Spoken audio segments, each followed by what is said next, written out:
Napatigil sa pagkain ang babaeng si Linda habang nasa isang mamahaling resto. Isang mensahe ang kanyang natanggap gamit ang dipindot na cellphone. Napatingin sa kanya ang kaibigang si Maui, kapwa niya office girl na lagi niyang kasama, ika nga partners in crime kung tatawagin. Hoy girl, ayos ka lang. Ano meron dyan sa cellphone mo? Hindi muna nakapagsalita ang babaeng si Linda. Sandali siyang uminom ng tubig. Naubos niya na ang isang baso. Halata sa dismayado niyang mukha na meron siyang problema. Para ka namang timang. Hindi ka naman nagsasabi. Tapos mamaya niya 10 oras ng gabi. Gigisingin mo na naman ako sa kwarto para mangutang. Sabihin mo na ngayon. Para ngayon pa lang, edi alam ko na kung pauutangin kita. Huminga ng malalim si Linda. Bumelo siya ng konti, saka nagsalita. Si Ruel? Ruel, yung bago mo ba yan na halos tatay mo na? Oo. Oh, ano naman si Ruel? Patay na. Munti ka nang maibuga ni Maui ang iniinom nang marinig ang sinabi ni Linda. Patay na? Paano? Sabi ng maid niya, nag-text lang kasi sa akin. Natagpuan daw ang bangkay ni Ruel sa liblib na lugar. Duguan daw Tapos, tuyot na yung katawan. Ang sabi raw, baka raw may nakaaway na naman. Baka ginantihan. Nako, yung kasing Ruel na yan, napakayabang. Akala mo naman talaga makakapalag sa away. Mahina nga naman ang tuhod. Oh, ano balak mo? Umiling sandali ang babae, saka tinisom ng tinidor ang kinakain. Wala man lang itong nararamdamang lungkot. Sa halip, pagkadismaya lamang. Hindi naman kasi niya totoong mahal si Ruel. Nilandi niya lamang iyon para sa pera. Gold digger na matatawag si Linda. Kung sino-sinong lalaking nilalapitan niya. Wala siyang pakialam kung may asawa ba o wala. Ang mahalaga lamang kay Linda ay magkapera. Yun ang kanyang paraan para lamang makaahon sa kahirapan. Hindi na rin kasi sumasapat ang sahod niya bilang office girl. Kulang na kulang pa nga yun para sa kanyang bisyo. Sugarol at lasinggera kasi si Linda. Ano pa nga ba? Di wala na. Pati na yung tao di wala na akong makukuhaan ng pera sa kanya. Malamang, sa mga anak at asawa niya ibibigay ang lahat ng naiwan niyang pera. Ako, wala. Sayang naman, girl. Di ba pinangakuan ka pa na bibilhan ka ng bahay next month? Di wala na yun. Obvious naman, girl, na wala na, di ba? Patay na nga yung tao. Patay na. Ano pa bang aasahan ko? Kalma lang. Galit ka na agad Nakakainis kasi. Nakaplano na lahat Kung natuloy yung bahay na yun, magseseryoso na ako sa buhay. Kaso, balik na naman ako sa wala. Hahanap na naman ako ng mapeperahan ko nito.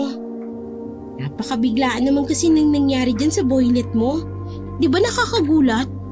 Sinabihan ko naman kasi siya na huwag siyang mayabang. Pero ayun, ubod pa rin ng hangin sa utak. Ang angas-angas. Di naman tumitigos yung Girl, hindi ka ba napapagod? Napapagod saan? Sa ganyang sistema. Alam mo naman na wala akong choice, Maui. Ako na lang ang mag-isa sa buhay. Wala naman akong aasahan dun sa isa. Kung hindi ako magiging gold digger, mamamatay ako sa gutom. Buti sana kung ang laki-laki ng sahod natin sa trabaho. Hindi pa nga yun makakabuhay ng babaeng katulad ko. Sa bagay, maluho ka kasi. Ano? Ang sabi ko maluho ka. Kaya hindi talaga sasapat sa'yo yung sahod natin. Tingnan mo ko. Libog lang yung bisyo ko. Di ang dami kong pera. Ay, ang dami mo ang pera. Ikaw naman yung nagpapalamon sa jowa mo. At least naman, siya naman ang kakain sa akin sa gabi. Ewan ko sa'yo. Sumasakit ang ulo ko. Matapos ang sandaling iyon, pumara na rin sila ng taxi. Bumaba sila malapit sa plaza kung saan naruroon ang maliit na morgue. Pupuntahan ng dalawa ang lalaking si Ruel. Yun lang kasi ang pagkakataon ni Linda na makita ang lalaki. Hindi kasi siya maaring pumunta sa burol dahil isa lamang siyang dakilang kabit. Pinapasok sila ng isang lalaking nag-assist sa kanila sa isang silid. Nadatnan nila si Ruel na nakakumot ng telang puti. Pwede bang pakialis ang buong tela? Gusto ko makita kung anong nangyari sa katawan niya. Sigurado ho ba kayo, ma'am? Sasabihin ko ba kung hindi ako sigurado? Sige po, kayo ang bahala. Tinanggal ng lalaki ang buong tela. Halos masuka-suka si Maui sa sinapit ng katawan ni Ruel. Tila nangangalansay na ang tiyan hanggang sa dibdib nito. Simut na simut, malayong malayo sa sinabi ng maid na nag-text kay Linda na pinagsasaksak lang ang lalaki. Kuya, bakit ganyan? Nung kinuha po ng team namin yung si Sir, narinig ko po na sinaksak nga raw po siya ng ilang beses sa tiyan. Tapos nung iniwan po sa liblib, baka raw kinain ng mga hayop, tsaka bayawak, at tsaka nung ano pa man. Maging si Linda ay hindi rin kinaya ang nakita, kaya tinakpan uli ang lalaki. Lumabas na nga rin si Maui para maghanap ng masusukahan. Pero ma'am, may narinig din po ako na baka hindi nyo paniwalaan. Ano yun? Sabi ng iba, ma'am, hindi talaga sinaksak si Sir. Hindi raw mga hayop ang kumain sa lamang loob niya. Baka raw baka raw aswang talaga ang pumatay at kumain sa kanya. Kung hindi lang kailangan ni Linda ang magseryoso, baka tinawanan niya na ang lalaking yun. Isa kasi si Linda sa mga taong hindi naniniwala sa mga ganong klaseng nilalang. Para sa babae, iisa lang ang kwentong yun para ipanakot sa mga bata. Kuya naman, ano ka ba? Wala namang aswang. Kwento-kwento lang naman ang matatanda yan. Yun lang naman po yung narinig ko, ma'am . Ang maganda niyan, ma'am, hintayin ninyo na lang na magbigay ng update ang mga pulis. Anak po ba kayo ni Sir? Hindi masisi ni Linda ang lalaki na ganun ang inisip noon. Mukha naman kasi talagang magtatay sila ni Ruel. Nasa 25 pa lamang si Linda, habang si Ruel naman ay malapit nang mag-50. Hindi na lang sinagot ni Linda ang tanong na yun. Nagmamadali siyang lumabas dahil baka maabutan siya ng tunay na asawa. Saan ka ba nagpunta? Nakasalubong ni Linda si Maui na mamula-mula ang muka sa kasusuka. Nagbanyo ako. Nasuka ako, girl. Bakit naman ganun ang sinapit ng Ruel mo? Ay ba, ewan ko. Ang sabi, baka kinain raw ng mga hayop. Hindi naman malabo kasi ilang oras siyang nasa gubat. Kanina lang nga na-recover. Umalis na ang dalawa sa morgue noong mga sandaling yun. Sa halip na umuwi si Linda, itinuloy niya na lamang sa bahay ang kanyang kaibigan na si Maui. Tinatamad na siyang umuwi sa kanilang bahay. Sa halip na umuwi si Linda, tutuloy na naman siya sa bahay ng kanyang kaibigang si Maui. Tinatamad siyang umuwi sa kanilang bahay. Ilang araw rin siyang wala roon. Sa barangay nila Maui ay marami-rami rin ang bahay. May mga pagitan o distansya ng 4 na metro ang bawat bahay. Maganda rin ang mga bahay doon kahit provincial type pa rin. Simple lang pero maganda rin ang bahay ni Maui. Up and down kahit hindi naman kalakihan. Pagbukas ni Maui ng gate, napalingon ang dalawa sa narinig nilang boses. Isang Chinese na lalaki na parang kasing edad lang din ng namatay na si Ruel ang nagsalita. Maui, ikaw ganda babae ha? Bakit di mo sabi? Kala ko ikaw lang ganda babae dito, Malakay. Napangiti si Linda sa narinig. Naku, Mr. Yang, noong nakaraan pa nandito si Linda, hindi nyo lang nakikita. Linda. Linda pangalan. Ganda naman pangalan. Ganda mukha. Ganda rin pangalan. Girl, Ayan yung kinikwento ko sa'yo na makulit. Yung gustong maligaw sa akin kahit may boyfriend na ako. In fairness gwapo, kahit may edad na. Pasensya na ako epal ha. Pero Linda, ako tawag sa pangalan Mr. Yang. Ako tagal na dito. Mga 1 buwan na rin ako dito. Doon ako nakatila, konti lang lakad lang. Baka dito na rin ako tila lagi. Kung ikaw dito rin titila. Magtilahan tayo. Ha? Wala. Sabi ko maganda dito tila para lagi tayo nagkikita. Mr. Yang, papasok na muna kami sa loob Gabi na rin kasi. Magluluto pa kami ng makakain. Okay. Basta kapag ikaw libre, ha? Linda, ikaw akin libre, ha? Kain tayo labas, okay? Tumango-tango lamang si Linda at ngumiti ng matamis. Sa puntong yun pa lang, alam na ni Linda na may pamalit na siya kay Ruel. Pagbasok ng dalawa, agad na kinurot ni Maui si Linda. Type mo, no? Ano? Malandi. Ano ka ba? Natutuwa lang ako.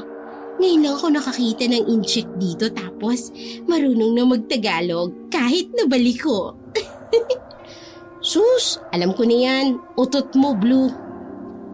Naghanda lamang ang dalawa para sa kanilang hapunan. Kahit paano, natabunan ni Mr. Yang ang utak ng babae. Nawala sa isip ni Linda ang pagkamatay ni Ruel dahil kung tutuusin, wala naman talaga siyang pakialam doon. Mag-iisang linggo na si Linda sa poder ni Maui. Ayos lamang yun kay Maui dahil gusto rin naman itong may kasama. Makapal din naman kasi ang mukha ni Linda. Hanggat may aasahan, lulubos-lubusin niya na. Lumipas ang mga oras. Matutulog na sana ang dalawa. Magkahiwalay ng kwarto sina Linda at Maui. Ayaw kasi ni Maui na may katabi sa kama. Kaya pinagamit na lamang ni Linda ang bakanting silid na dating silid ng kapatid ni Maui.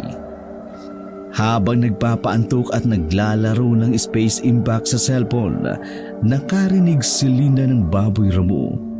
Ilang gabi niya nang naririnig iyon doon. Unang gabi pa lang nang dumating siya roon, narinig niya na ang misteryosong tunog na yun na kapag tinitingnan niya iyon, wala naman siyang nakikitang baboy. Lumabas si Linda at bumaba. Sa unang pagkakataon, nalaman ni Linda, maging si Maui ay narinig din iyon. Pareho silang nasa sala, nakiramdam at nakikinig. Noong nakaraan ko pa naririnig yan, may alaga pang baboy yung 2 bahay sa kilid natin. Baliw, hindi ka pwede mag-alaga ng baboy kapag wala kang matinong kulungan. Isa pa, lahat ng baboy na alaga, doon sa may tulgitan ng pwesto, yung nadadaanan natin kapag aalis. Ay, kaninong baboy yan? Nakakairite Hindi ako makatulog. Ako rin, kinakabahan na kasi ako. Kasi ano? Kasi baka aswang. Nananakot pa si Maui pero nagsasalubong na ang kilay ng babaeng si Linda. Para kang tanga. Bakit? Hindi ka naniniwala sa aswang? Bakit naman ako maniniwala dyan? Kwento lang yan. Alam mo, kaya ayaw tayo bisitahin ng alien dito sa Earth. Dahil sa mga katulad mo. Tara na nga, matulog na ulit. Pabayaan mo na yung baboy na yan mapagod. Babush! Nauna nang naglakad si Maui patungo sa kanyang silid. Sumunod na lamang si Linda na pumasok na rin sa kanyang kwarto. Tinakpan lamang ni Linda ang kanyang tenga para hindi na marinig pa ang nag-iingay sa labas. Pero parang wala namang pagbabago. Lalong napakalakas ng ingay ng baboy ramo sa labas. Kainis! Lumapit ang babae at sumilip sa may bintana.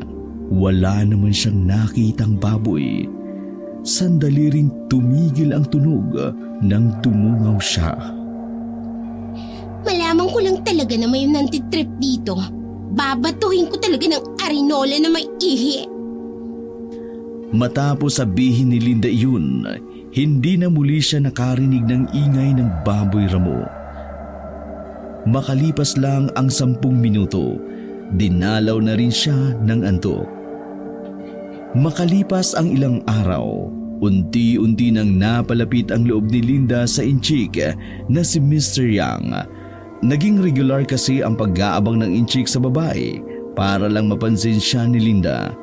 Kada uwi ng babae, nakaabang na yun sa kanto o kaya naman nasa tapat ng bahay ni Maui.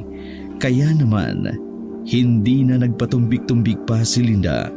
Pinagbigyan niya na si Mr. Yang. Nalaman din kasi ni Linda na negosyante pala ang inchik. Oh, good luck sa date niyo mamaya Sabihin mo sa akin kapag binastos ka ng inchik na yan, mayayari talaga sa akin yan. Hindi ko naman nakikitaan ng ganong ugali si Mr. Yang. Sa ilang araw na nakakausap ko siya, ramdam ko naman na sincere siya sa lahat ng ginagawa niya.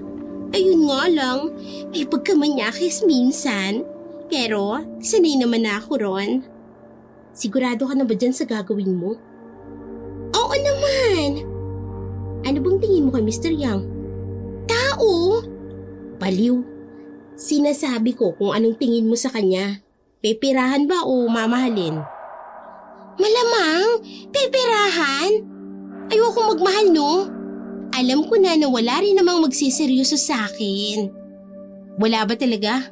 O baka napagod ka na lang dun sa isa? Mahal na mahal ko nun Napatigil sa pagmuya ng kinakain si Linda. Nasa hapagkainan sila noong mga gabing iyon.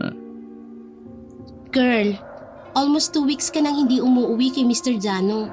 Wala ka bang balak na dalawin man lang yung tao sa bahay niyo? Ramdam ni Linda ang inis sa tinig ng kanyang kaibigan. Kilala raw niya si Maui kapag ganitong usapan. Alam niyang manenermo na naman iyon. Girl, alam mo naman ako. Support ako sa lahat ng gusto mo sa buhay. Kahit hindi na mabuti ang ginagawa mo. Pero kasi, ibang usapan na si Mr. Jano. Asawa mo siya Kahit hindi mo siya mahal o kahit ayaw mo sa kanya, hindi niya deserve ng niloloko. Napakabuti ng tao sa'yo nung hindi pa siya baldado. Lahat ng gusto mo binibigay niya. Yung luho mo, sagot niya. Pinakasalan mo yung tao. Ay, Maui naman. Alam mo namang nagpakasilang ako sa kanya kasi gusto ko lang naman maayos ang buhay ko. Pero hindi ko siya mahal. At ngayong halos wala ng pera si Mr. Jano dahil sa nangyari sa kanya. Iiwan mo na lang siya. Hindi ka ba naaawa? Ay, bakit ba? Bakit ba bigla ka nilang kumukontra sa akin? Nung una okay naman. Alam mo naman ang lahat ng setup. Pero bakit ngayon? Kumaganyan ka. Alam mo naman na may asawa ako, diba? Pero hinayaan mo lang ako na manlalaki at mamera. O tapos ngayon, bigla kang gaganyan? Hindi mo ba nagigets? Nakukonsensya na ako. Naawa na ako kay Mr. Jano. Hindi ko kayang isipin yung niloloko mo siya nang walang magawa. Ayos lang sa akin kung yung niloloko mo ay gago rin katulad ni Rowel. Kaso girl, may edad na si Mr. Jano. Ang bait kaya nun, sobra. Sandaling hindi nagsalita si Linda sa mga sinabi ni Maui. Bigla niyang naalala na isa pala siyang asawa ng isang negosyanteng baldado. 2 taon na kasi ang nakalilipas mula nang maaksidente si Mr. Jano. Nasagasaan ito ng kotse, hindi na nakabangon pang muli. Na comatose ang negosyante dahil doon unti-unti nang nalugi ang negosyo nito. Nasimot ang mga savings nito dahil sa pangingialam ni Linda. Nang makita ni Linda na wala na siyang mapapala kay Mr. Jano, unti-unti na siyang umiwas. Hindi lang talaga siya makakalas dahil kasal silang dalawa. Kaya ang ginawa niya, umalis siya ng bahay at matagal bago bumalik. Ilang mga lalaki ang pinipirahan ni Linda para lamang sa kanyang sarili. Wala siyang pakialam kung may asawa siya. Sa isip-isip niya, wala namang magagawa si Mr. Jano dahil mukhang habang buhay na itong nakaratay. Anong balak mo sa buhay mo ha? Ganyan ka na lang. Sisirain mo ang sarili mo para lang sa pera. Na habang buhay may asawa kang koma. May mga lalaki ka. Ganun ba? Nandidiri ka na ba sa akin? Hindi. Naiinis ako. Kasi gusto kitang maging okay. Pero wala ka namang pakialam. Alam mo, Maui, ang dali-dali lang kasi para sa'yo na sabihin na umayos ako. Kasi ikaw, hindi mo naranasang maghirap. May mga kaya yung pamilya mo eh. Eh ako, mula noon wala na akong kasama. Sa tingin mo ba, mabubuhay ako sa sahod natin nang hindi ako namimera? Alam mo ang problema sa'yo? Tamad kang tao. Gusto mo madali mo lang makuha ang lahat. Ayaw mong paghirapan ang lahat. Eh kasi nga, sawang-sawa na akong maghirap. Kaya ba nanggagamit ka na lang ng tao? Gagawa ka ng masama para lang umangat ka. Kumakabit ka sa kung sino-sinong may pamilya. Para lang sa ano? Sa pera. Ay, tama na nga. Aalis na lang ako rito para wala ka nang iintindihin. Kalimutan mo na rin ako bilang kaibigan mo. Talaga, ayoko ng kaibigan na walang magandang balak sa buhay. Mamaya pagkatapos ng date nyo nung incheck, umalis ka na. Dali mo na yung mga gamit mo. Aalis talaga ako. Huwag kang mag-alala. Walang utang na loob. Eddie, thank you! Nagmamadaling kinuha ni Linda ang kanyang shoulder bag. Bihis na bihis siyang lumabas ng bahay ni Maui. Sumakto namang kapaparada lang ni Mr. Yang ng kanyang sasakyan sa labas. Oh, ikaw pala, Lady na. Sige na, sakay na. Sakay na, ikaw na sakay akin. Akin ang kutsi na to, ha? Akin to. Sige na, sakay na, ikaw na sakay. Walang ano-anong sumakay ang babae sa itim na sasakyan ng Inchik. Nakasimangot ito at siya rin namang napansin ni Mr. Yang. Ano yung problema, ha? Kayo ba dalawa, away? Pahandari mo na yan. Ayoko na siyang pag-usapan. Ngumiti na lamang ang Inchik. Maingat nitong pinaandar ang sasakyan patungo sa kanilang destinasyon. Mabagal lang ang pagpapatakbo ni Mr. Yang. Tahimik lang din siya habang nasa biyahe. Mga ilang sandali lang, napaapak ng madiin si Mr. Yang sa preno. Buti na lamang naka-seatbelt sila. Kung hindi, baka nauntog na silang pareho sa salamin. Ano ba naman yan? Oletek na baboy labo. Kumit na ang baboy. Palang maangas. Ano tingin mo, Linda? Sumilip din ang babae sa labas. Nakita niya ang itim na baboy ramo na humarang sa kanilang daraanan. Nakatingin pa siya mismo sa kanila na parabang meron iyong sariling isip. Ako na bababa, ha? Ako bubukaw, dito ka lang, ha? Nagpresenta na ang Inchik na bumaba. Nilapitan nito ang baboy ramo. Akmang bubugawin ng biglang, tila may lumabas na boses mula roon. Sa pagkarinig ni Mr. Yang, nagsalita ang baboy, ngunit hindi niya lang maintindihan. Nagmamadaling bumalik si Mr. Yang sa loob ng sasakyan. Akala ko ba bubugawin mo? Nakakatakot. Nalilig ko yung baboy na yon, bigla na salita. Pero di ko intindi ang sabi. Ha? Anong nagsalita? May baboy ra mo bang nagsasalita? O yun din nakiisip. Bakit siya sasalita? Baboy siya. Dito ba sa Pinas mga baboy talaga nagsasalita? Huminga ng malalim si Linda. Kakaunti na lamang ay magagalit na siya sa lalaki. Please lang ha. Ayoko ng ganitong kalokohan. Gusto kong mag-relax kasama ka. Huwag ngayon. Ayoko ng trip mo. Di ako gawa kwento. Totoo nalinig ko. Nang tumingin ng masama si Linda, Kaagad na pinaandar ng Inchik ang sasakyan. Umalis na rin ang baboy Ramo ng mga sandaling yun. Sabi ko nga alis na tayo Ikaw talaka. Nakarating na ang dalawa sa isang Chinese resto sa bayan. Nang magsimula na sila mag-usap, wala na ang inis ni Linda. Kahit paano, nakalimot na siya sa lahat, sa away nila ni Maui at sa kanyang inililihim na asawa na si Mr. Jano. Masaya at magaang kausap si Mr. Yang para kay Linda sa lahat ng lalaking kanyang nakausap at nakasama. Si Mr. Yang lang ang talagang hindi siya nakakaramdam ng bagot. Mabenta rin ang mga pabirong sinasabi ng Inchik. Nagagawa nitong magpatawa sa babae. Dakong 11:00 na ng gabi. Nang magdesisyon ang dalawa na umuwi, kaso nga lang, biglang naalala ni Linda na wala na pala siyang uuwian. Ayaw pa sanang bumalik sa malungkot na bahay ni Mr. Jano. Mas lalong ayaw niyang bumalik sa bahay ni Maui. Oh, Mr. Yang, may mga kasama ka ba sa bahay niyo? Pwede bang makituloy muna? Alam mo kasi, kanina, kaya ako nakasimangot. Nag-away kami ni Maui. Sandaling lumingon si Mr. Yang kay Linda habang nagmamaniho. Wala ko kasama ko ni pusa lang. Si Morgie pangalan. Ako okay, ikaw doon ka muna sa akin. Pero wala ka boyfriend na magalit ha? Baka ako bigla sapak aki paglabas na bahay.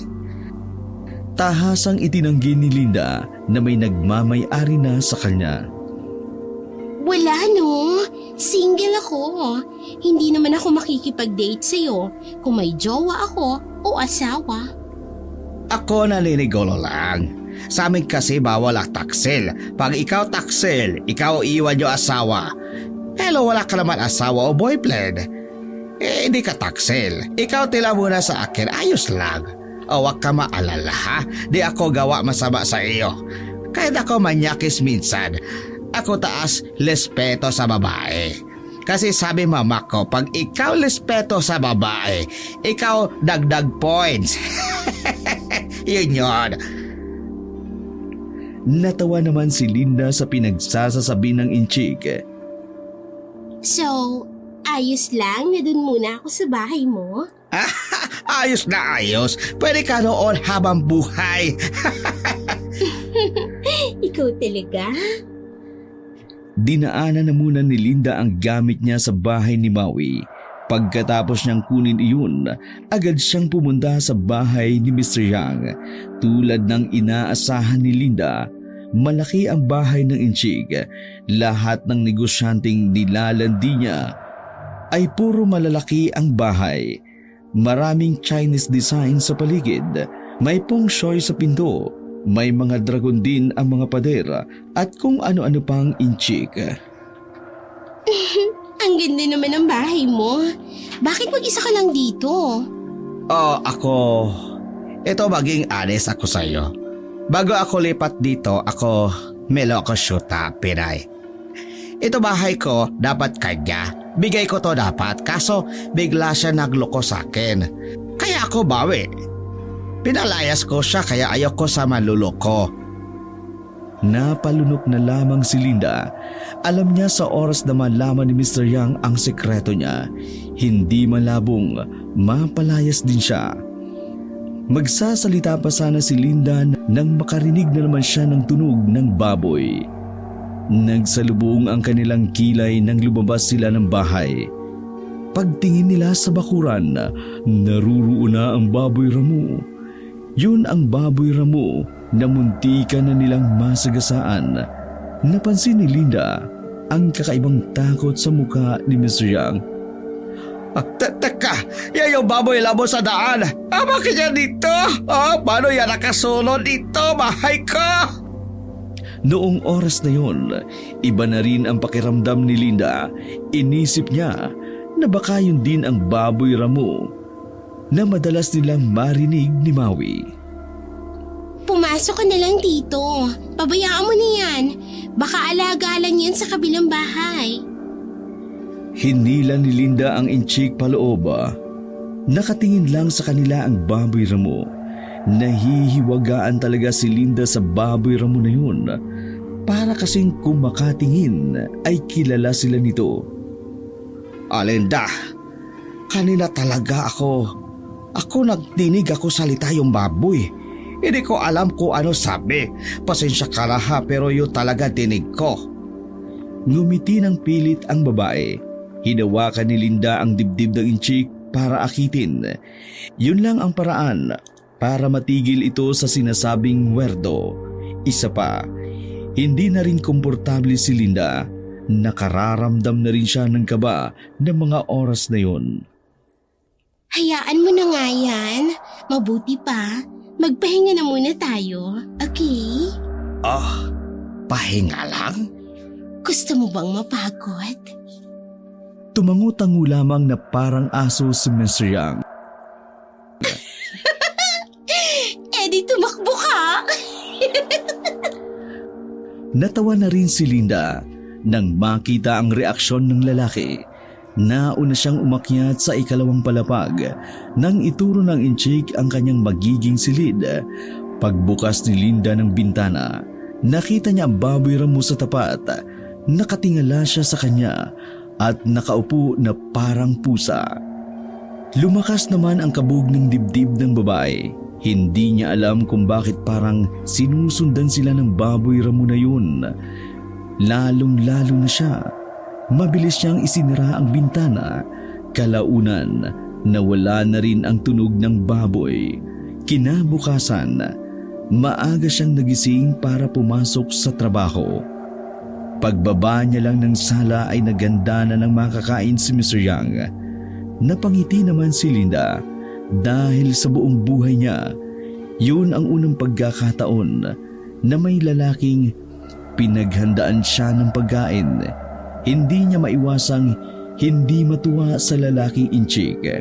Pero umiling-iling lang ang babae. Pinipigilan niyang mahulog kay Mr. Yang. Ayaw niya kasing magkaroon ng obligasyon sa iba. Kontento na muna siya sa landian lang. Kahit paano naman ay nagkakapera siya. Maraming salamat, Mr. Yang. Nakikitira na nga lang ako rito. Nag-abala ka pa para sa akin. Siyempre, ikaw dito bisita ko, ikaw akin asikaso. Wala problema, basta ikaw. Alam mo, first time ko ito. Yung may nag-aasikaso sa akin. Huwag ka mag-alala. Ako lagi ito gawin sa iyo para kapag ako meron libre oras. Hindi naman kailangan. Alam ko, abala ka rin sa buhay. Upo ka. Para ikaw na makakain na. Baka ikaw na late sa trabaho mo. Hinila pa ng lalaking inchik ang upuan para alalayan si Linda. Nga pala, Linda. Linig mo kagabi, yung linig ko. Ano yun? Masarap na kasi ang tulog ko kagabi. Meron ako linig para lalakan-lakas sa bupong. Tapos linig ko rin, parang paniki sabi, ek. Parang gano'n na tunok. Natahimik si Linda. Hindi niya alam ang sasabihin ng inchik. Iwan niya rin. Pero habang tumatagal, kinakabahan na rin si Linda sa ganung usapan. Di ba kayo Pinoy? Naniniwala kayo sa aswang? Aswang? Oo, aswang. Basta ako sa libro. Aswang daw tawag sa karon. Baka nga aswang kakabi yun. Pero bakit naman aswang tayo? Buntis ba ikaw, Linda? Ha? Ako? Buntis? Wala nga umaano sa akin eh. O kung ikaw ni buntis, bakit tayo inaaswang? Bakit kaya? Ano ka ba? Huwag mo nang isipin yan. Hindi totoo ang aswang. Hindi totoo? Oo, hindi yun totoo. Kwento-kwento lang naman yun ng matatanda sa amin. Baka ako atok lang kakape. Yaan mo na, kain na lang tayo. Matapos kumain ay naganda na rin si Linda para sa kanyang pagpasok. Halos buong araw ang kanyang pasok noon dahil maraming aasikasuhin sa opisina. O ikaw sigurado? Hindi na kita hatid? Ayos lang. Sasakay na lang ako. Nakakahiya naman. Pinatira mo na nga ako tapos ihahatid mo pa ako. O ikaw bahala. Basta ikaw ingat ha. Ikaw lang tawag sa akin pag meron kang problema, ha? Tumango lamang ang babae at lumabas na rin ng gate. Pagpara niya sa tricycle, isang text message ang kanyang natanggap mula kay Maui. Hindi niya na dapat iyon babasahin dahil inis pa rin siya. Pero may kung anong bagay ang nagtulak sa kanya para buksan ang mensahe. Pagkabasa niya noon, agad na nagtayuan ang kanyang mga balahibo. Bigla na lang kasi siyang nilamig kahit na mainit noon ng umaga na yun. Nag-init naman ang kanyang muka. Hindi siya makapaniwala na ang isa niya palang nilandi noon na ang pangalan ay Ronnie ay natagpuan ding patay. Si Maui at Ronnie kasi ang magkaklase noong high school, kaya naman alam ni Maui ang mga nangyari sa lalaking yun, kaya ito rin ang nagbalita kay Linda.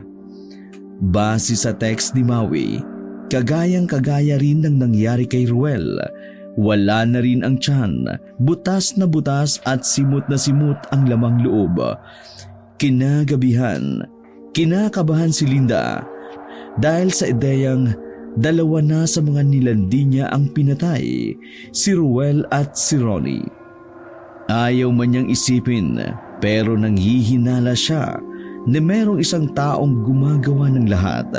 Naisip niya rin na baka sinasadya iyon para siya ang pagbintangan.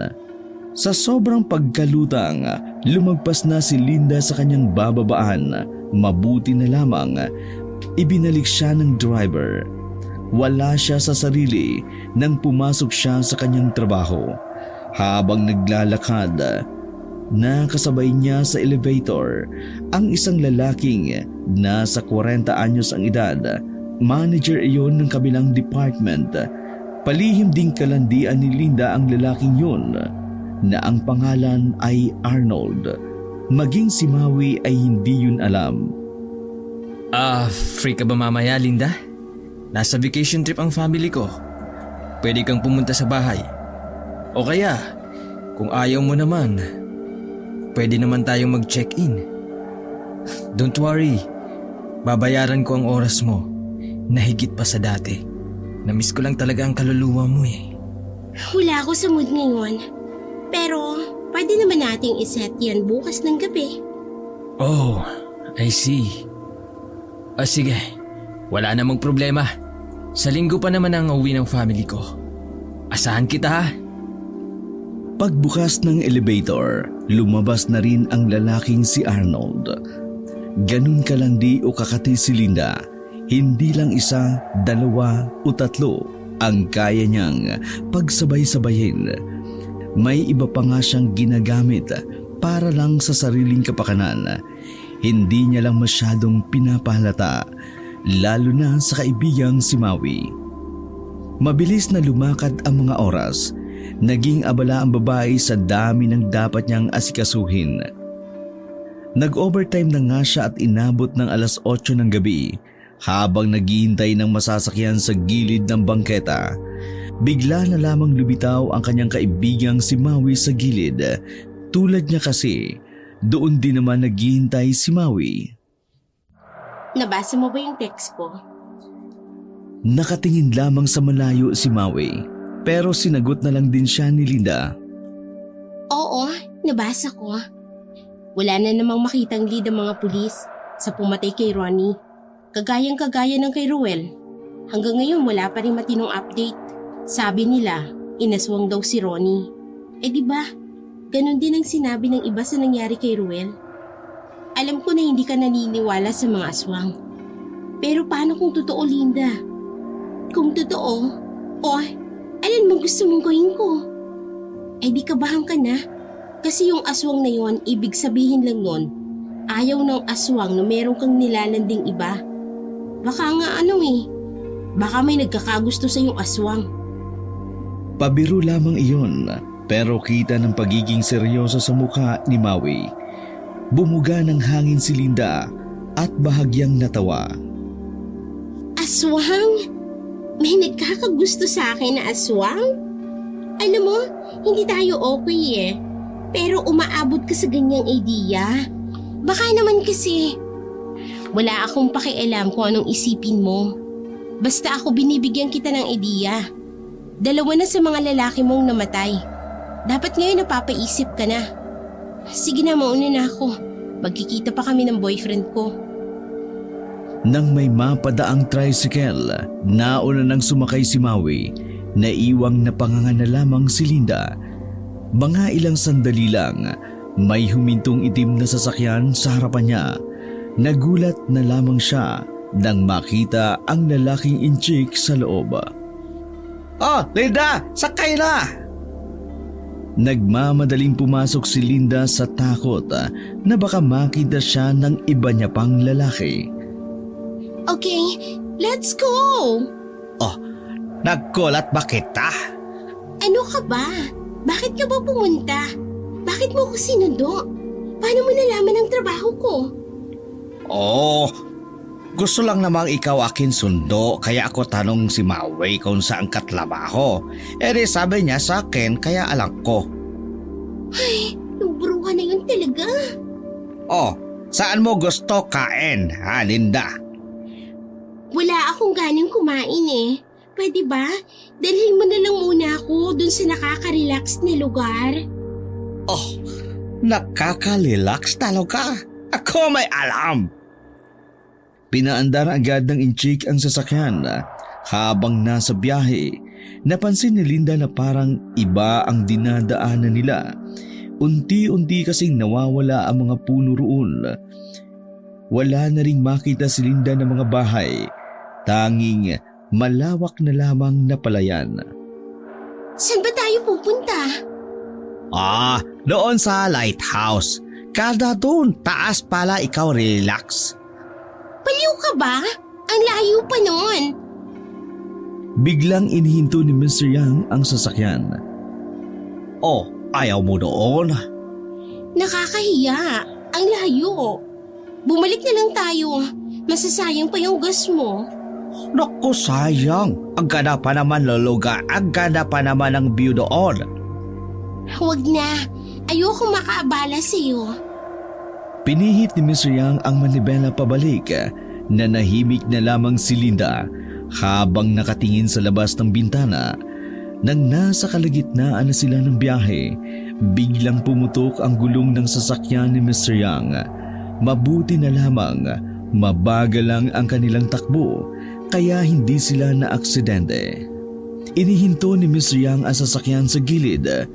Kumamat-kamat pa sa ulo itong bumaba. Sumunod naman din si Linda.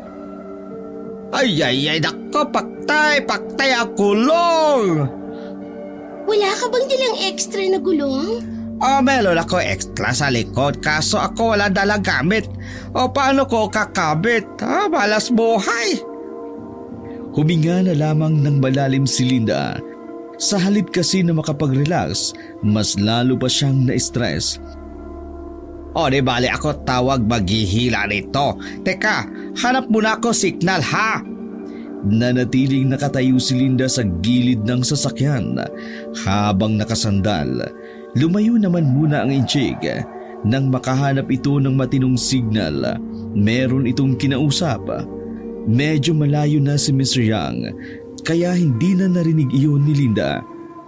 Mga ilang sandali lamang, nakita ni Linda na tapos nang makipag-usap ang lalaki. Pabalik na iyon nang biglang... My God! Ano yun? Namilog ang mga mata ng dalaga nang makitang may kung anong nilalang ang lumundag kay Mr. Yang. Pumaibabaw ang nilalang na yun kay Mr. Yang sa tansya ni Linda. Parang nasa 6-footer ang height ng nilalang na iyon. Oh, aswang!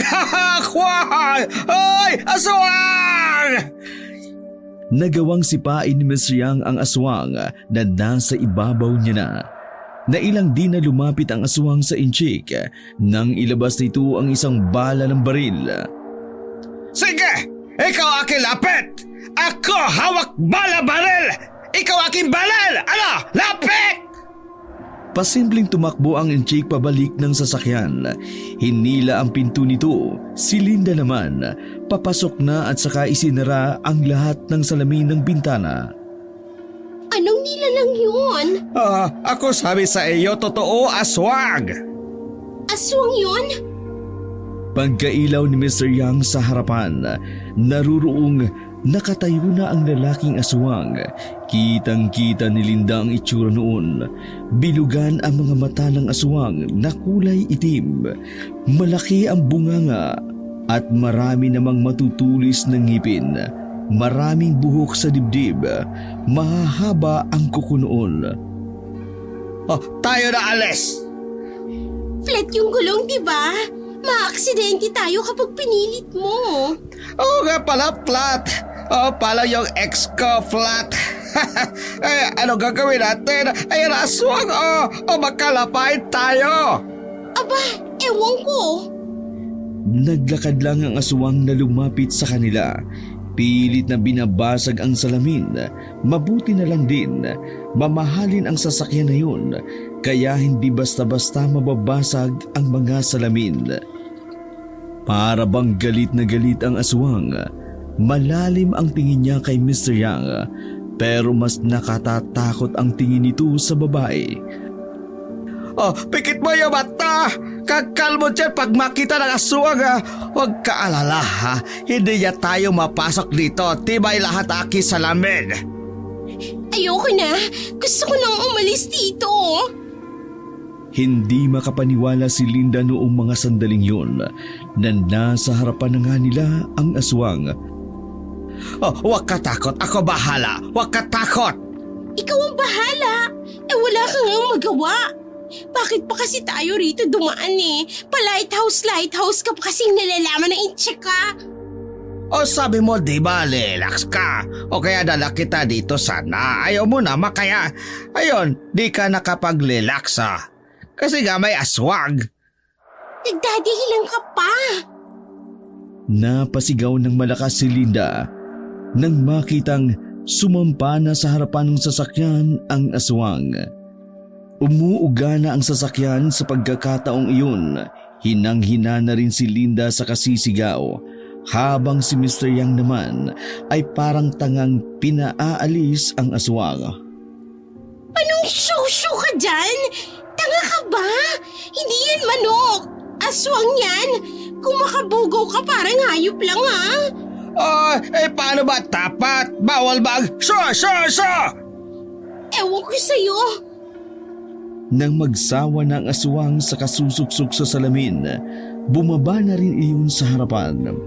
Isang oras ang nakalilipas, saka lamang umalis ang aswang. May paparating na kasing hihila ng sasakyan ni Mr. Yang. Nakahinga na maluwag si Linda noong mga sandaling yun. Habang hinihila ang sasakyan, natulala lamang ang babae. Hindi niya inaasahan na aabot sa ganung punto ang sandaling yun. Halos isang oras din ang nakalilipas. Nang makarating sila sa isang side, pansamantalang na-impound ang sasakyan ni Mr. Yang dahil kinaumagahan na iyon maaayos. Linda, ako higit tawad. Di ko akala ganito mangyari. Ayos lang. Ang mahalaga ligtas na tayo. Hindi lang ako makapaniwala. Totoo pala ang aswang. Tama nga si Maui. Ano sabi Maui? Na may aswang nga. Ang kulit. Napailing na lamang si Linda. Inihatid na lamang ng truck driver ang dalawa patungo sa sasakyan ng tricycle. Alanganing oras na nang makabalik sila sa kanilang bahay. Hapong-hapo ang katawan ni Linda. Napagod siya sa mga nangyari. Kaya naman, dumiretso na siya agad patungo sa itaas. Hindi na rin siya nakapagpaalam kay Mr. Yang. Kinabukasan, hindi nakapasok si Linda sa trabaho.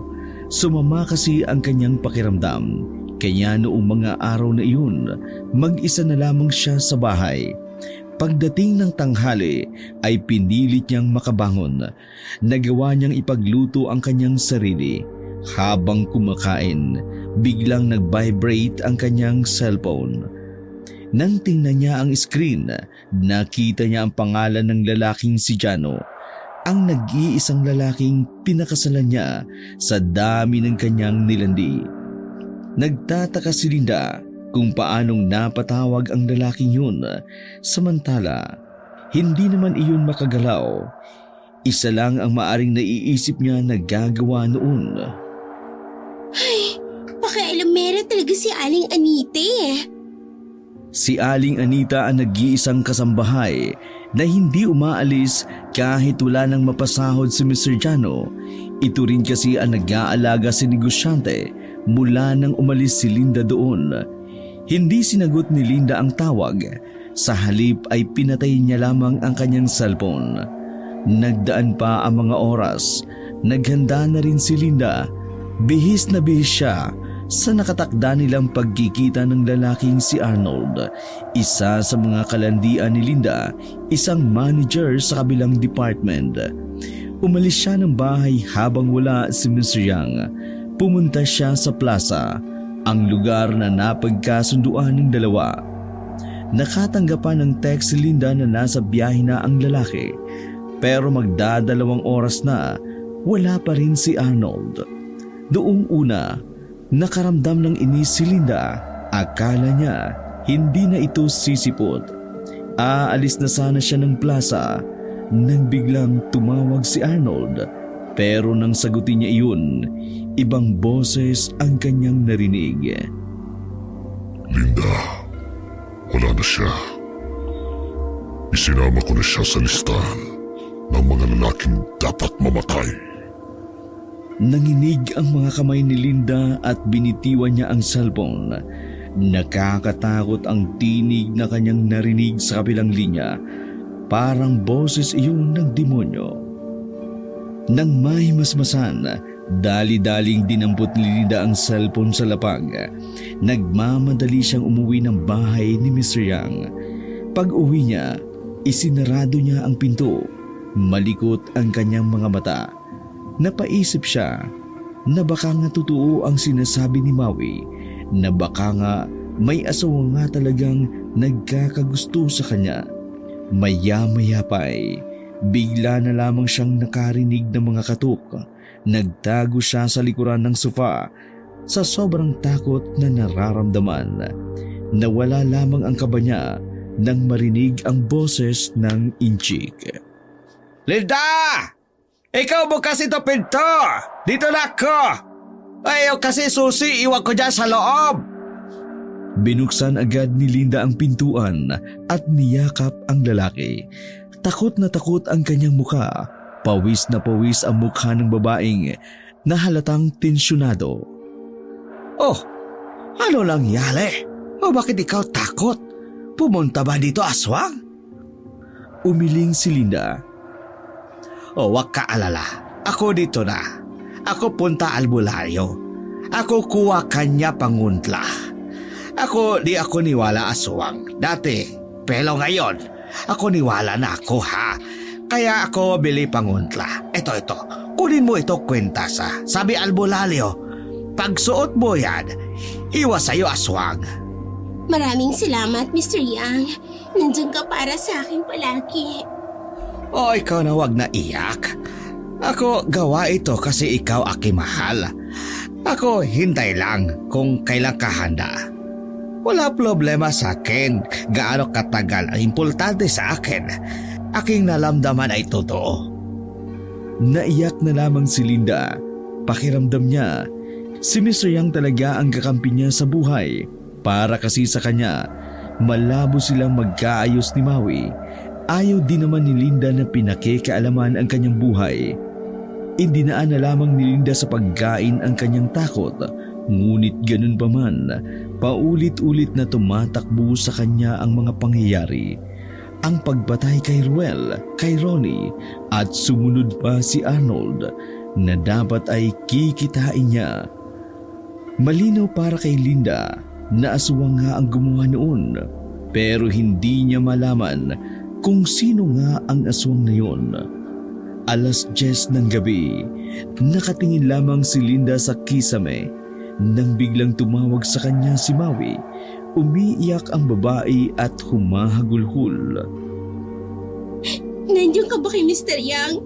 Pwede bang puntahan mo ko rito sa bahay? Pakiusap, Linda. Kahit na magkagalit pa rin sila, hindi kayang tiisin ni Linda ang kanyang kaibigan habang natutulog si Mr. Yang. Pasimpleng lumabas at nagmamadali siyang naglakad patungo sa bahay ni Maui. Malapit lang naman iyon kaya narating niya agad. Naabutan ni Linda si Maui sa sala. Namamaga ang kanyang mga mata sa kaiiyak. Ano ba nangyayari? Bakit ka ba umiiyak? Si Jason. Ano ba? Kumalma ka nga muna. Anong nangyari, ha? Anong nangyari kay Jason? Si Jason wala na. Ha? Anong wala na? Hiwalay na kayo? Hindi. Wala na si Jason. Patay na si Jason. Dumali naman ang kaba sa sistema ni Linda nang marinig iyon. Bigla siyang may naalala sa lalaking si Jason. Natagpuan siya sa gilid ng ilog. Natagpuan siya sa gilid ng ilog, Linda. Hindi ko alam kung anong nangyari. Pero katulad din ng nangyari kay Ruel, kay Ronnie, at kanina lang, may nagsabi sa akin na patay na si Arnold sa kabilang department. Lahat sila. Iisa lang ang paraan ng pagpatay. Butas ang tiyan. Kagayang-kagaya ng kay Jason. Humagulhol ng iyak si Maui. Niyakap na lamang ito ni Linda. Hindi niya alam ang kanyang sasabihin. Girl, sabihin mo nga sa akin. May relasyon ba kayo ni Sir Arnold? Bakit pati siya damay? Halos mabulol-bulol ang babaeng si Linda. Hindi siya makapagsalita. Pero baka sa mukha niya ang pagiging guilty.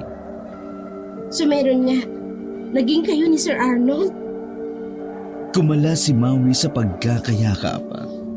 Teka lang, Nagpunas ng luha si Maui. Kinakabahan naman si Linda ng mga oras na yun. Tila nagkaroon na kasi ng ideya si Maui. lahat ng mga namatay, naging lalaki mo. Sabihin mo nga sa akin, Linda, naging lalaki mo rin bang boyfriend ko? Tumayo si Maui. Nawala ang paghihinagpis ng babae. Napalitan na lamang ito ng galit. Maui, magsalita ka. Nagkaroon ba kayo ng ugnayan ng boyfriend ko? Kaya siya dinamay ng aswang na may gusto sa'yo? Sagot! Naiyak na lamang si Linda. Ngunit ang kanyang katahimikan ay maliwanag. Nauulang ang pahiwatig.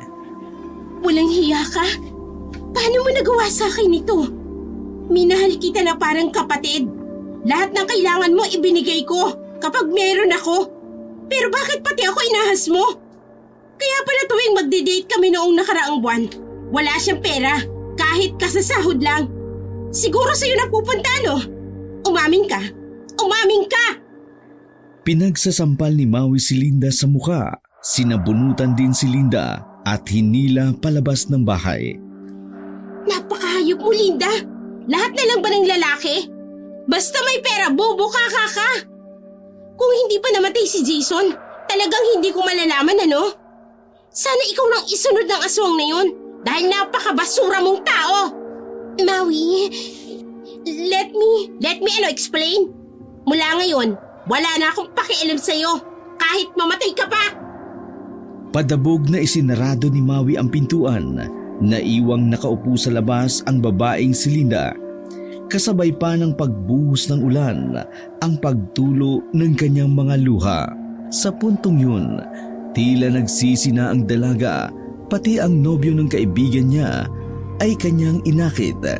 Pero huli na ang lahat, nawasak na ang dapat mawasak. Basang-basa ng ulan si Linda nang makabalik ng bahay ni Mr. Yang. Bago niya isinara ang pinto, tila nakita niya pa sa labas ang kanyang baldadong asawa na si Mr. Jano. Jano? Nang buksan uli ni Linda ang pintuan, bigla namang nawala ang lalaking nakatayo sa labas ng kanilang gate.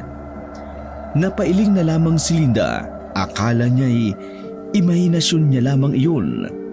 Lalong nilagnat si Linda dahil sa mga nangyari. Sobrang init ng kanyang katawan na malaya na lamang niya na inaasikaso na siya ni Mr. Yang. O sabi ko ikaw dapat alaga sa sarili mo. Ikaw inaresistensya mo. Pinunasan ng inchik ng bimpo ang babae. Nahilo-hilo pa si Linda nang bumangon ito.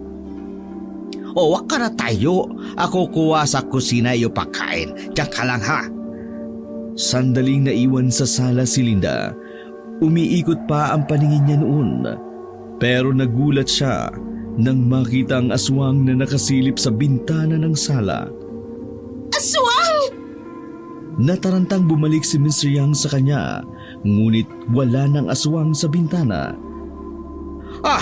Nasaan ang kwintas na akibigay sa iyo? Bakit wala?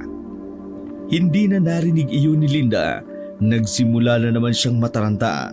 Palingon-lingon pa ito sa paligid na parang napapraning ang babae. Nakita ko ang aswang. Nakasilip siya sa bintana. Nandito siya. Oh, ako bahala dito. Ako bahala. Dito ka lang ha.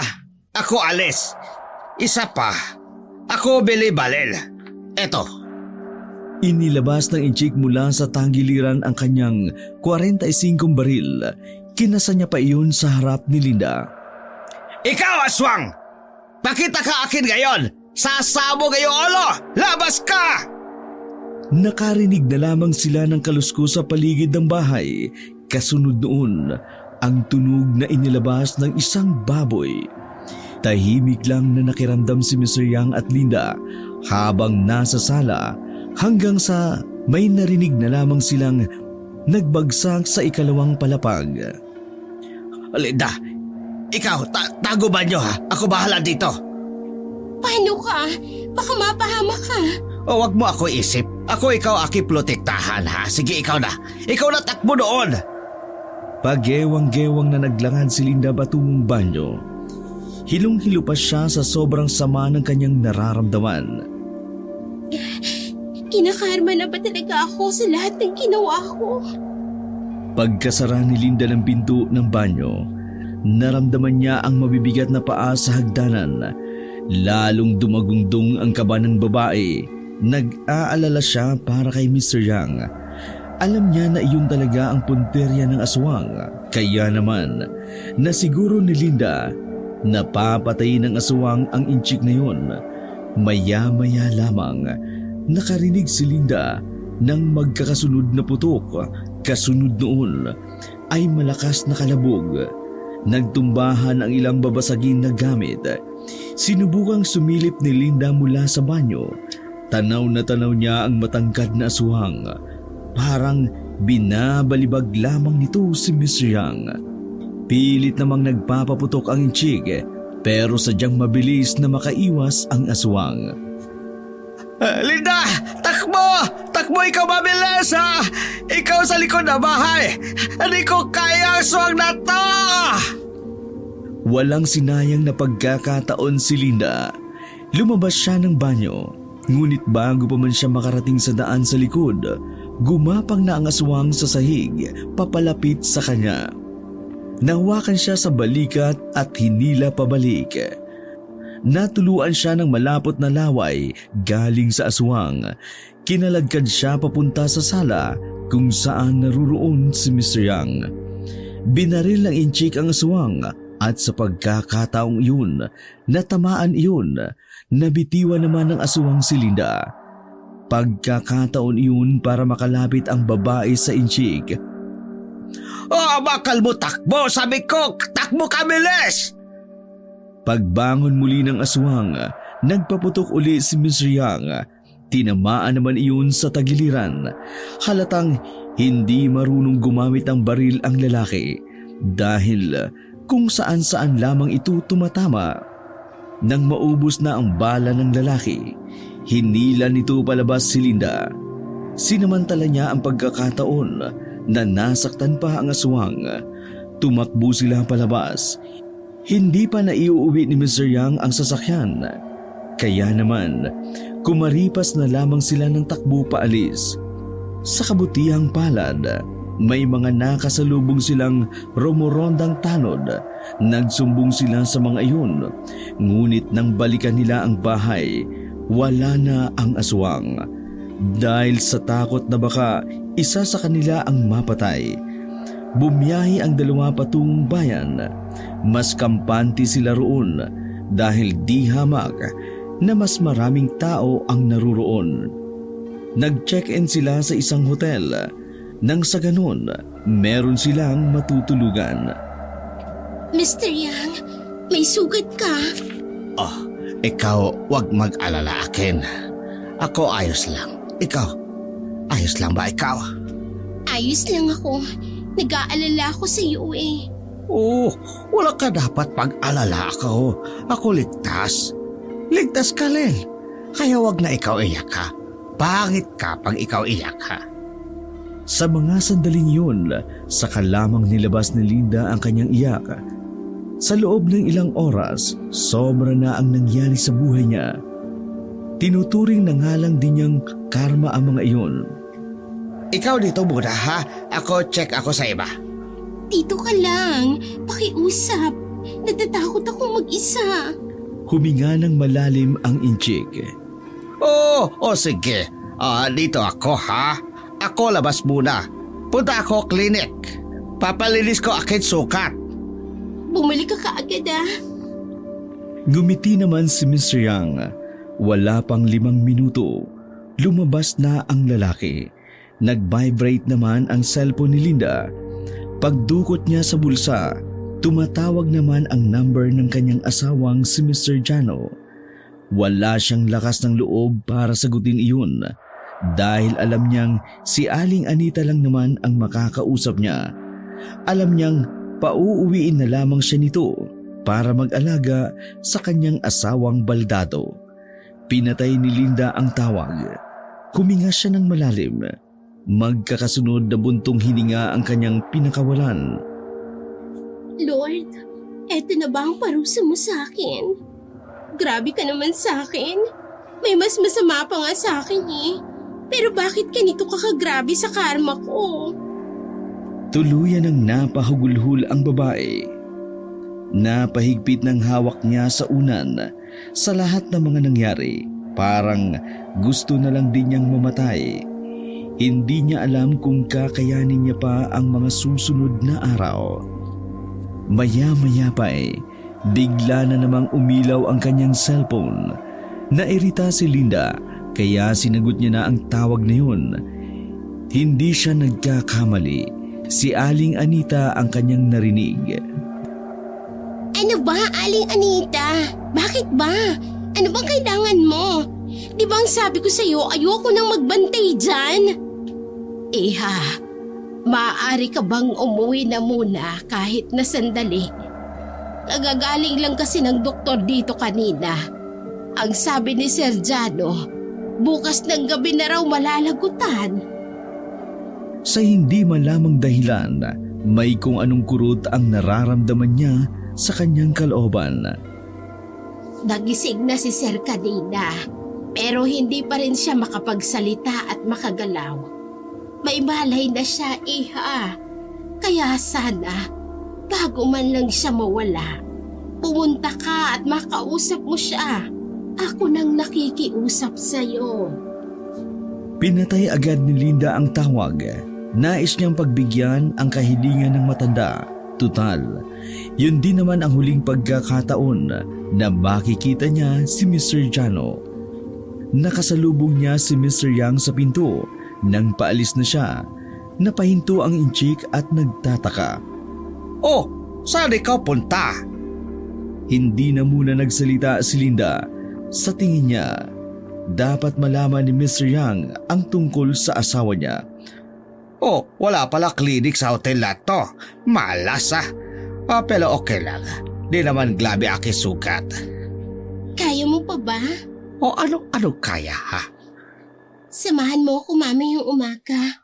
Oh, saan? Sa asawa ko. Asawa mo? Mr. Yang, sorry. Oh, sole, saan? Kasi niloko kita. Sinabi kong wala akong asawa. Sinabi kong single lang ako. Ginamit lang kita para umahon ako sa kahirapan. Naglakad si Mr. Yang sa kama at ngumiti ng pilit. Hindi mahalata sa singkit nitong mata ang nagbabadyang luha. Kahit may edad na rin, namumula pa rin ang mukha nito. Alam ko ikaw, meron kang asawa. Una pa lang.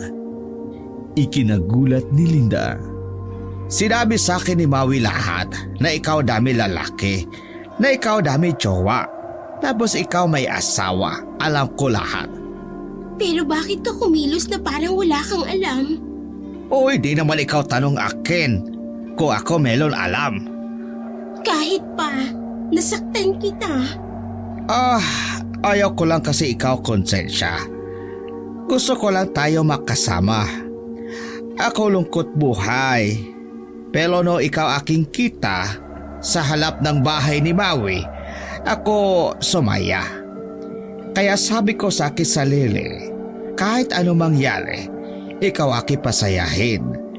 Wala ko paki sa masama mo gawain. Basta ikaw akin mahal. Hindi ako hangad kapalit. Lahat gawa ko ay totoo. Tunay aking pagmamahal. Tanggap ko sino ka. Kahit ano ka, tangkap kita. Kasi di ba ganon ang pagmamahal? Ganon pag-ibig ng isang tao. Lahat dapat tangkap mo. Mali o tama, dapat iyo tangkap. Hindi alam ni Linda kung ano ang kanyang sasabihin sa kamartiran ng Inchik.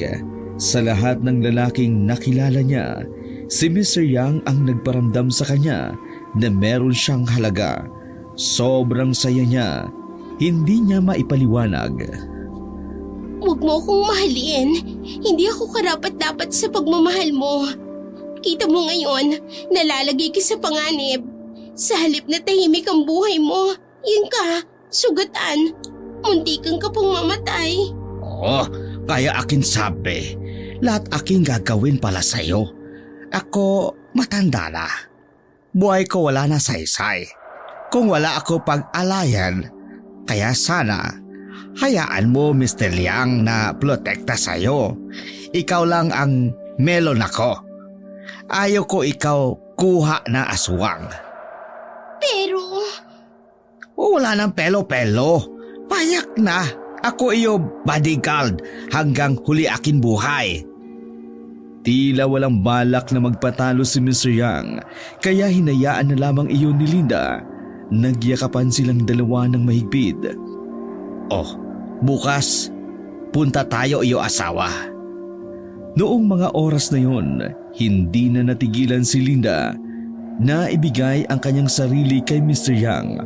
Para sa kanya, si Mr. Yang lang ang karapat-dapat na makatikim ng kanyang katawan ng may halong pagmamahal. Pinagsaluhan nila ang sandaling iyon hanggang sa sila ay makatulog na. 8:00 ng umaga nang makaalis na ang dalawa sa hotel, pinuntahan muna nila ang sasakyan ni Mr. Yang. At saka bumiyahe na rin. Malayo-layo ang biyahe ng dalawa patungo sa bahay ni Mr. Jano. Mag-aalas 10 na nang makarating sila. Napangiti ng mapait si Linda. Na-miss niya ang itsura ng bahay. Ang amoy ng mga sampagita sa gilid, maging ang sariwang hangin na nagmumula sa malapit na ilog. Sinalubong sila ng matandang si Anita sa gate pa lang. Nagtataka na kung bakit may kasamang lalaki si Linda. Ma'am, sino po yung kasama ninyo? Maganda umaga. Ako Chinese. Kaibigan ako Linda. May magasugat ka. Gusto mo bang linisin natin? Wak na. Ako ayos lang. Ay sige, pumasok na kayo sa loob, iha. Puntahan mo na si Sir Jano. Nandun pa rin siya sa loob ng silid niya. Naglakad ang dalaga paakyat ng ikalawang palapag, habang si Mr. Yang naman naiwan sa baba para kausapin si Aling Anita. Kinakabahan si Linda sa bawat hakbang niya. Pagdating niya sa silid ni Mr. Jano, nagtaka ang babae kung bakit walang nakaratay sa kama. Tanging mga aparato lang ang naiwan sa gilid.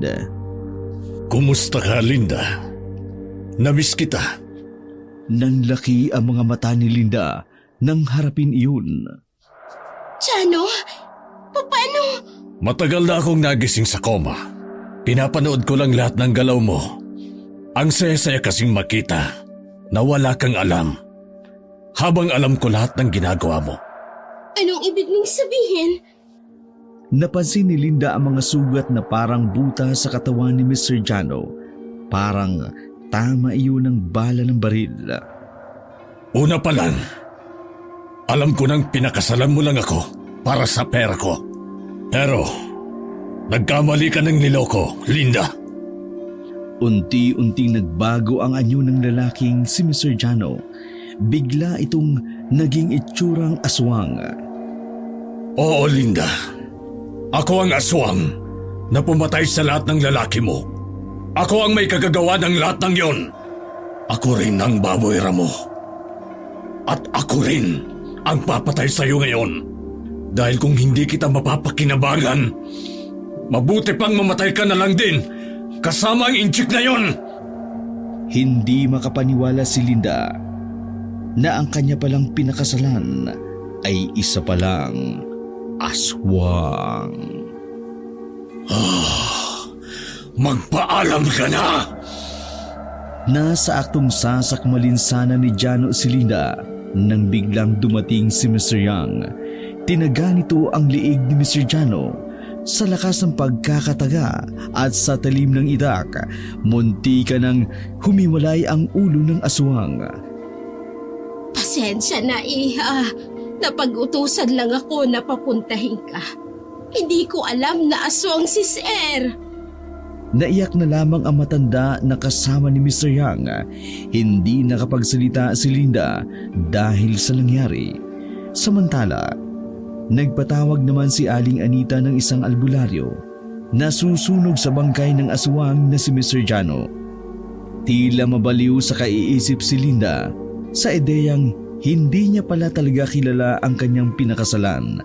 Sa isip niya, tama lang din palang iniwan niya iyon dahil kung nagkataon, aswang na pala habang buhay ang kanyang makakasama. Nasunog na ang bangkay ng aswang, isinilid sa garapon ng abo, ibinaon sa lupa.